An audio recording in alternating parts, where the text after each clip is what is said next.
Alright, here we go. This is a ranked 2v2 on Crater, and this is going to do the slowdown thing, I think. Between the red team on the left side, it is R3ddog in the Void Warthog and HIMKO in the... God, America Paladin? What is it called? I keep forgetting. Patriot Paladin? Something like that. And on the right side, it is the blue team, Astrologer in the Gothic Osprey and Jishy in the Classic Striker. Liberty Paladin, there you go. So, both teams going very standard to the middle. And then from there, that's kind of one reason I really like this neutral outpost starting thing, because from there it is kind of interesting to see, will they go for one post, will they go for two posts, or will they go straight to mid, or will they try to split? And if they do try to split, how will they try to split? And both teams going very, very boring standard. Okay, that's sad. But, hey, whatever. You don't need a lead on the mid fight. It doesn't really matter, I guess, as long as you can keep the mid fight. You can keep the opponent at bay, I guess. Does look like Jishy is going to go for the first harass attempt, but doesn't really see anything to harass. Going to try to kill R3ddog here, but a little bit in danger. But against a Warthog and a Paladin, I guess the Striker is kind of free to fly around, really without much risk. Especially if he went, oh no, I was going to say if he went Afterburners first, but clearly he had Sword and Shield. But just does not do a great job there and gets himself killed. Anyway. It does look like the red team will have the lead, taking both of their outposts first.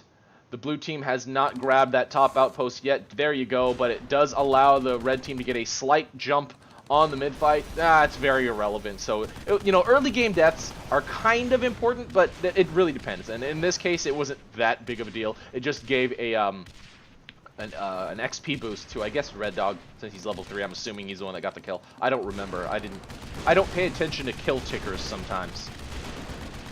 So, anywho's, Dillos versus Longhorn. This is going to be interesting because if they do go pure Longhorn Dillo, and the Dillos, oh no, okay, we do see some Longhorns, but still, you're going to see an outnumbering of the tank numbers. Outnumbering the tank numbers? I gotta do better in the future. But yeah, you're going to see a lot more tanks on the field from the red team just because they're going Dillos, almost pure Dillos. It's very close. The blue team's going all Longhorn. Bucky's on the field, I guess. Oh wow, this is very aggressive from the red team. Very, very nice play, splitting the fire of the blue team, and they are way outnumbering. They need to move all of their units forward, not just some. HIMKO trying to support with his Paladin, but they're actually losing this battle because they did not bring all of their units. All of the units, guys. You got to push straight in. You want to push, you want to make your move, make it and push hard. Don't just half move in. And that's pretty much why that's the story of why the red team lost a bunch of units just now, and the blue team did not lose any. Oh, that just that leaves a sour taste in my mouth. So no healing units down for the red team either. They don't have an Osprey. No healing units. No Osprey. It's very. I don't see one. Yeah, I don't see one. If there is one, one is not enough. So the Osprey and the Longhorn are going to definitely win this for the blue team if they keep up this kind of fight. Buckies are on both sides, so it's not that big of a deal that the red team has a couple or has more, and this outpost is going to be neutralized. That's out of the radar vision for the red team. So the blue team just needs to make sure to take advantage of that neutralization when it happens, and actually doing the bottom as well. A Bucky and Jishy, flying around with a Longhorn, drops it to get away and barely gets away there. The red team does notice this outpost has been neutralized, but the blue team does not take it to their advantage. They could have dropped creeps. I mean, briefly taking the post not only gives you experience, gives you a slight income advantage for that meantime. It basically forces the enemy team to reallocate their focus to whatever post got neutralized or taken under control. The amount of focus that was changed just now was very, very short. So, pros and cons, I guess. But the blue team fighting this mid fight on two different sides, which is kind of crazy. A couple of tank drops by the blue team, and Bucky still neutralizing that post, not on the red team's radar again.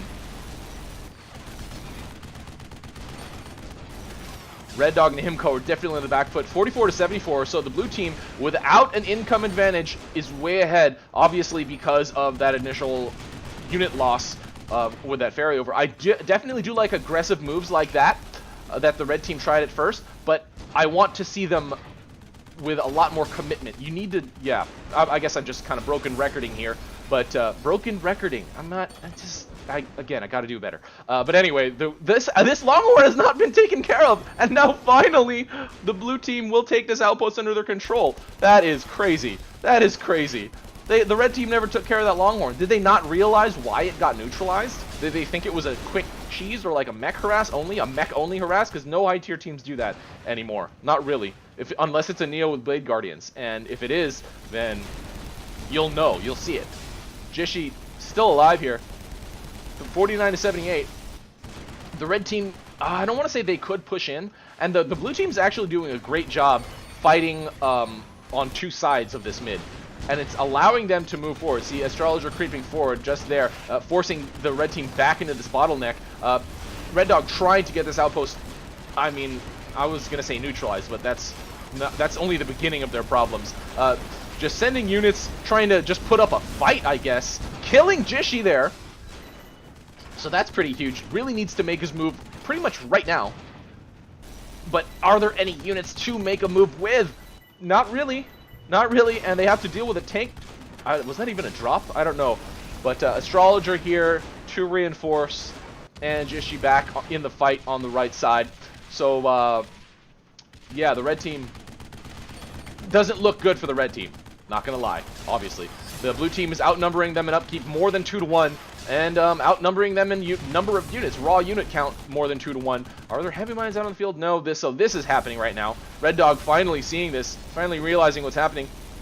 Catches it just in time before the creeps take the outpost under their control. But a couple of rebels and a Longhorn by Jishy, which is craziness. The blue team clearing the mid as well. HIMKO really struggling to keep up, and definitely not doing that. Red team taking this outpost briefly back under their control, but the blue team getting it done. And yeah, the red team probably wants to consider hitting the surrender button right about now. Like, maybe up until this point they had a little bit of hope, but unless both of these blue players like have a heart attack in the middle of the game, I don't really see much happening for the red team. But oh, and R3ddog already left. So R3ddog already left. He alt F4'd. So it is just HIMKO struggling to stay in this game, which is pretty much impossible. Impossible. Impossible. Has anyone made a beer called Impossible yet? I gotta Google that now. Okay, I'm sorry. When games turn into these types of games, I mean, it was really cool at first. I must admit, it was really great. Until, like, about 30 seconds ago. And then it's basically like, when will this game end? You guys know. Everyone watching this knows. Hit T. Hit T on these. Hit T. Hit T. There you go. There you go. HIMKO staying in this game, not surrendering, boggles my mind. Anyone watching this video, especially HIMKO, I guess. Not that I'm trying to speak negatively, but I really want to encourage people to use that surrender function when it makes sense. We now have it, okay? I definitely, again, will admit that the 20-second wait time is very grueling and unnecessary. I don't agree with the reasons for keeping it, because it basically sucks when you actually want to use it for the real reason. I guess this lasted longer than 20 seconds. Sure, but still. Jishy and Astrologer taking this rank 2v2-1 crater over HIMKO and R3ddog. The highlight of the game was definitely the first half. That's pretty obvious. I really would have liked to see R3ddog and HIMKO not just ferry over half their units, but just ferry and push. Ferry and push. All of that stuff. Do it all. If you make a commitment, you need to commit hard, and that's basically how AirMech works. If you don't commit, the way that you want, or the way that's necessary, which is basically everything, then stuff like that happens. There are definitely situations where overcommitting is a bad idea and could backfire. But I mean that's kind of part of the advanced AirMech game, is to recognize those situations. This one was not one of those where it would have backfired, I think, personally. Like, half committing was the reason it backfired, I think, personally. Man, that was really great though. That first half of the game was super crazy. Astrologer and Jishy dropping the the units out of range, the Longhorn and the Bucky on the top and the bottom was great. Great moves by those two players. I don't know who did it. I think it was Jishy for the top one. Maybe the bottom one too, but Astrologer, I believe Astrologer was the one making the Buckies? I don't know. I didn't take the time to care. But anyway, definitely a unit composition and techniques that you can learn from, that I can learn from even if I played the game ever. So yeah, guys, great. I like the game. Thanks to Overkill for speccing it and sending it in to me. So if you guys spectate, there's those little target symbols, the red target symbols on the watch tab. Those are notable games. You can watch them and you can send them in to me for green star credit. Isn't that amazing? Isn't that amazing? Yeah, you don't even have to play to get my stars. Isn't that crazy?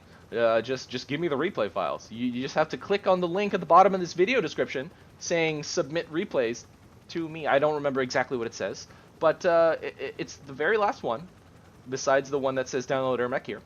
And that's my replay submission form, and all the people in the caster pool get it. And if any of them use it, you get green star credit. Isn't that great? Don't you like these exclusive flares that no one else really has, except for mine is kind of the horror star, because it's the easy one to get, because when people realize it's easy to get, they do. Anyway, I'm rambling, so do the things that I said to do. This is RUI, and that is game. See you next time.